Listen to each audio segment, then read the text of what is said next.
Alrighty, welcome back everybody to our latest live stream. Hope everybody's having a good morning so far. I'm just going to do a live briefing update on the severe weather potential. So what we got going on here is a very interesting setup. As you can see, we do have a lot of this convection just ongoing here. Very messy setup here. But there is a chance for that severe weather potential. And you can see that on the supercell composite here. We do have the chance for perhaps a brief tornado or two, although it's not very likely, and I'll tell you why here in just a minute. But for right now, we do have that supercell composite stretching for where that cold front's at.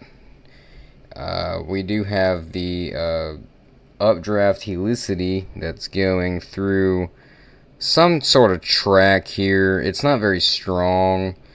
There could be some rotation within these storms, mostly the surface-based ones, but most of these storms this morning are they're in the EML category, which is the elevated mixed layer. Usually with that, it's very hard to produce tornadoes.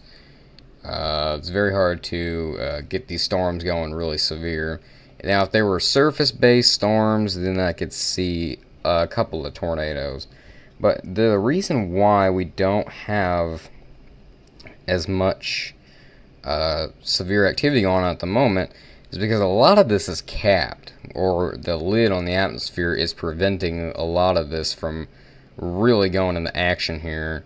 And you can see that by the colors that are kind of faded right here. There are some isolated spots where the cap has already broken, actually. But most of all this is capped here. So if we do get any severe weather here in the central Texas region, it wouldn't be much. And I will show you that on our next model here. So we go to here on our precipitation simulated reflectivity. A lot of this is very messy setup until it gets to about southeast Texas. Then it starts to turn into a squall line event. You got that MCS is trying to bow out here. So the main hazards with this would be 60-mile-an-hour winds, about an inch of hail, about quarter size. And you would also have that brief tornado threat as well. And here's the tornado parameter here. It's pretty decent. It's somewhat okay for this time of year, actually. But it's just enough to actually have that potential, though. Now, we will take a sounding on this. So this is my area of concern right now. This has my eye on a lot of this stuff. And you'll see why here. So for what this is telling me, a lot of these SKU-T soundings have been showing a brief tornado threat for some potential of a tornado event here.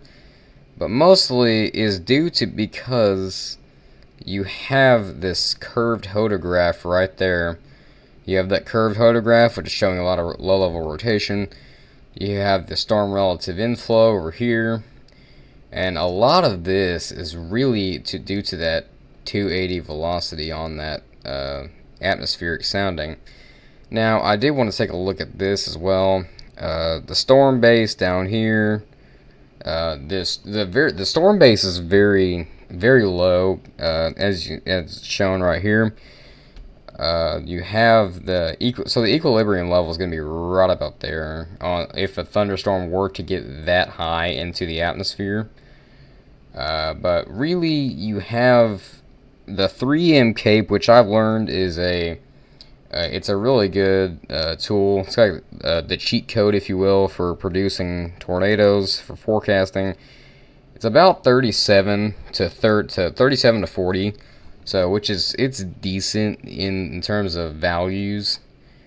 but the tornado threat has somewhat gone up over the last couple of hours, and as you go into the low to mid to upper levels of the atmosphere here, you'll see the winds change significantly with height.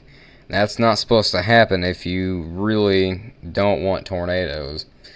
But really, as you get into that 3 to 6 kilometer level here, you're going to really see that change in wind direction with height.